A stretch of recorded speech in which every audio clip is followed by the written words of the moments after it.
Bien, bonjour à toutes et à tous. Je vais vous faire une introduction à un thème très original qui est le parfum. Tout cela est en relation avec mon suite de culture sociétale qui concerne presque tous les aspects de la pensée et de l'activité humaine. Voilà. Alors, je vais donc vous parler d'un livre qui parle du parfum. Un livre. Le parfum, ce sont des morceaux choisis que je tire d'un livre, un que sais-je, de Jean-Claude Helena, compositeur de parfum. Pour tous ceux qui voudraient approfondir, au-delà des morceaux choisis, ils peuvent faire l'acquisition du que sais-je, ça va de soi. Mais là, vous avez déjà l'essentiel. Note, ah oui, une petite note. Les 15 dernières pages traitent de l'économie du parfum. Ça m'a pas passionné, je les ai pas incluses. Voilà. Une citation comme ça, Jean-Claude Helena, artisan et artiste. Voilà. Artisan, il travaille seul, et artiste, il invente. J'ai une vision du parfum qui s'exprime par un style, donc ça va loin son mode de pensée, un style. J'ai besoin d'espace et de lumière. Espace et lumière. Artisan et artiste, voilà, les deux à la fois. Compositeur de parfum. Alors, à ma manière de lire un livre, je lis tout, je souligne, je recopie et je classe. Voici le classement. On verra en 2.1 les passages remarquables. Vous voyez que ennui, mémoire, odeur bien sûr, voilà, donc cela concerne tout, même les voyages, le travail, etc. Ensuite, on verra la naissance de la parfumerie moderne, les grands parfumeurs. Bon. Il y aura une division numéro 3, le nez et l'odeur, où on expliquera comment ça marche. C'est assez approfondi, hein. Voilà. Le nez et l'odeur. Voilà. Point numéro 4, les matériaux et les matières que l'on emploie pour, pour composer les parfums. Voilà. Et la classification des odeurs, le métier, le parfum lui-même, le temps. Le marketing, ce sont les 4 dernières divisions sont très réduites en développement, hein. Voilà. Les passages remarquables. Bibliographie, pour ceux qui voudraient approfondir, au-delà du que sais-je. François Julien Dutemps, élément d'une philosophie de vie. Élément d'une philosophie de vie. Sûrement intéressant aussi. Point numéro 2. Écriture et mots. La réécriture d'un parfum. C'est le terme d'écriture qu'il emploie. Donc, il réécrit un parfum. Il l'a créé, il l'a écrit une fois, il le réécrit. Ce qui m'ennuie quand je parle d'un tableau, c'est qu'il m'est impossible d'exprimer la couleur. J'ai beau dire rouge, vert, jaune, ces mots ne font rien voir. Jean Giono, Voyage en Italie, Jean-Claude Helena sans doute est confronté au même problème. En effet, un parfum n'évoque pas directement une couleur.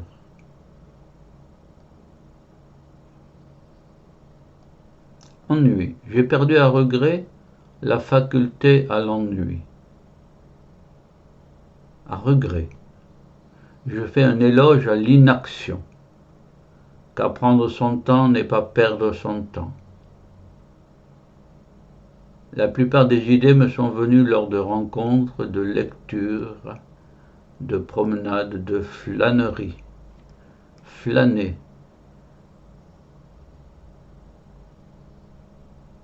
Éloge à l'inaction. Voilà.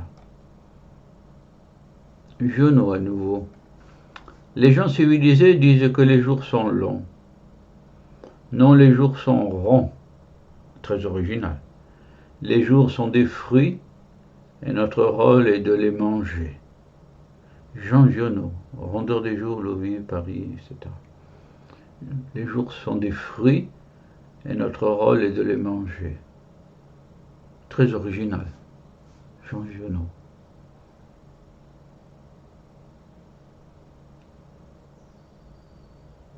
Je suis voleur d'odeur.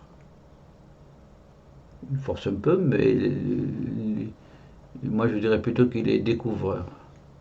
Je suis voleur d'odeur. L'illusion étant plus vraie que la réalité. Ah oui, très belle citation. Illusion et réalité, oui.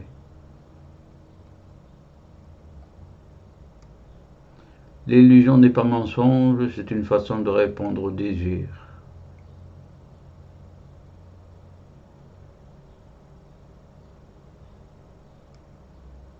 L'illusion n'est pas mensonge, c'est une façon de répondre au désir. Oui, oui. Bon. Philosophie, là. J'ai tendance à vouloir que le premier jet soit parfait. Classique, ça. Qu'il contienne tout ce que je désire exprimer. Qu'il soit déjà la texture de la forme finale. De sorte que je puisse peaufiner l'idée, le thème. Plusieurs jours, plusieurs semaines. Alors qu'à l'expérience, il vaut mieux jeter sur la page ce que l'on a certainement mal conçu, mais qui a le mérite d'exister. Ouais, très vrai ça. Très vrai. La page blanche ne doit pas rester blanche. Il faut jeter quelque chose, même si c'est imparfait. On peut effacer, raturer, tout ce qu'on veut. Il vaut mieux ne pas trop effacer, mais raturer, pour se souvenir de l'ancienne idée. Voilà.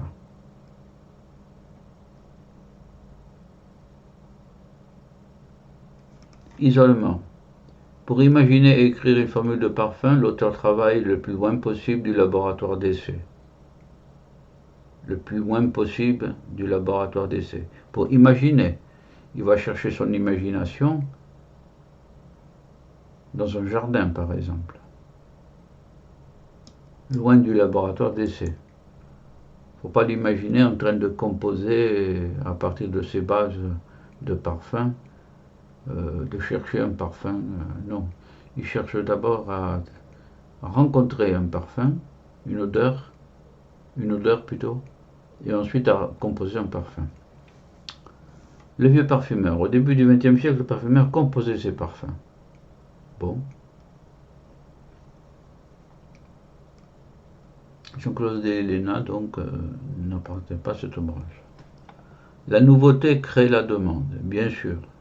C'est du commerce, ça. La nouveauté crée la demande. Il a une mémoire olfactive. Ben, on s'en douterait. Et puis elle est entraînée. Je ne peux pas créer sans avoir en mémoire un catalogue d'illusions d'odeurs que je sais modifier et agencer. En mémoire, un catalogue d'illusions d'odeurs, curieux, illusions d'odeurs, que je sais modifier et agencer. Original. Des illusions d'odeurs. Lire la nature, c'est du peintre Paul Cézanne. Lire la nature. Oui. La regarder. Copier la nature ne m'intéresse pas.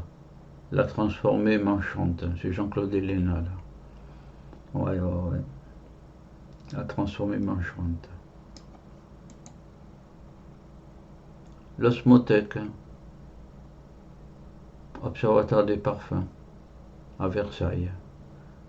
Pour ceux qui sont du coin, ils peuvent y aller. Ensuite, les matériaux et les odeurs ne se mélangent pas comme des couleurs pour créer une nouvelle couleur, mais se juxtaposent et continuent à s'exprimer pour eux-mêmes tout en formant une nouvelle odeur. Donc l'odeur est composite. Il n'y a pas qu'une odeur dans une odeur, il y en a plusieurs.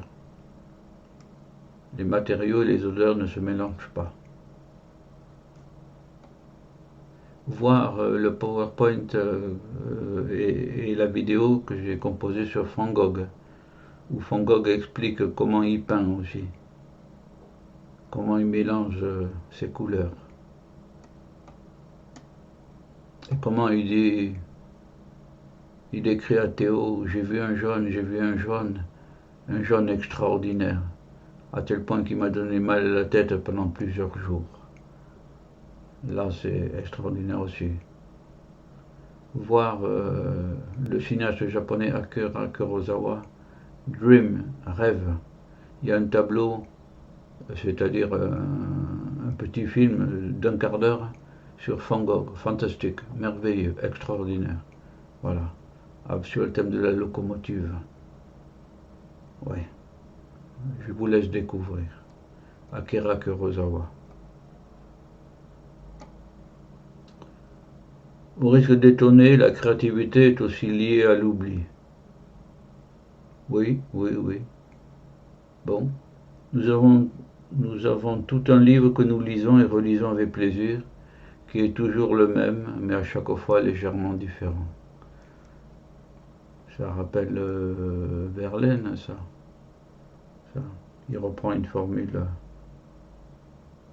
Je fais souvent ce rêve étrange et pénétrant d'une femme inconnue et que j'aime et qui m'aime, qui n'est chaque fois ni tout à fait la même, ni tout à fait une autre, et même elle me comprend. Fantastique, ça. C'est parent de ça, qui est toujours le même, mais à chaque fois légèrement différent.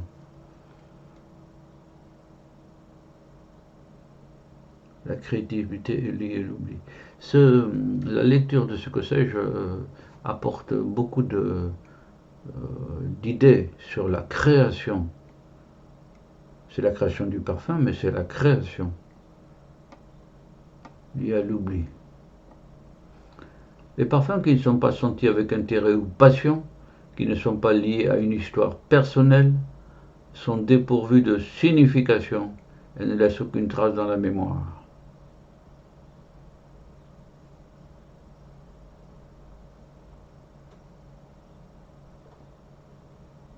Les parfums qui ne sont pas sentis avec intérêt ou passion, il vaut mieux une passion, il faut que ce soit personnel.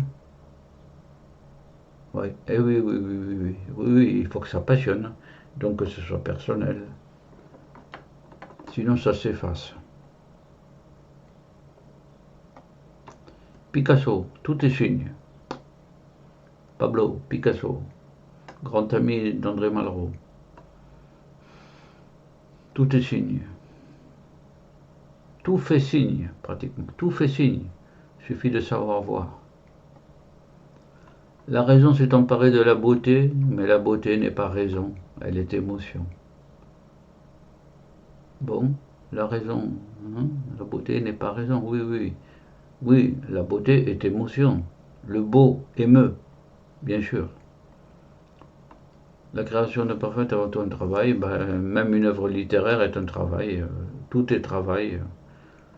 Les latins distinguaient le travail, le labor et l'opus, hein. Donc l'opus c'est l'œuvre, le mot travail là n'est pas bien choisi, c'est plutôt œuvre qu'il aurait fallu mettre, voilà. Parce que le labor c'est pour les esclaves et l'opus c'est pour les patriciens. Mes voyages, souvent immobiles, très très beau ça, évidemment. L'imagination vaut bien des voyages et elle coûte moins cher. Le vieux principe, mes voyages souvent immobiles.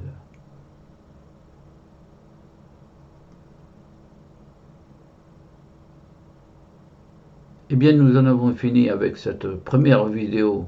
Il y en aura 4 autres sur le parfum. C'est en relation avec mon sujet de culture sociétale, bien sûr. Et nous arrivons au chapitre 2, naissance de la parfumerie moderne. Alors ce sera plus philosophique comme ce sera plus la philosophie de la création, mais ce sera les grands parfumeurs qui se sont succédés à Paris essentiellement. Voilà. Eh bien, désormais là, vous êtes au parfum. Voilà. Bien, bonne continuation dans vos activités et, et à la suite, hein. Suivez l'odeur en quelque sorte. Voilà. Au revoir à toutes et à tous.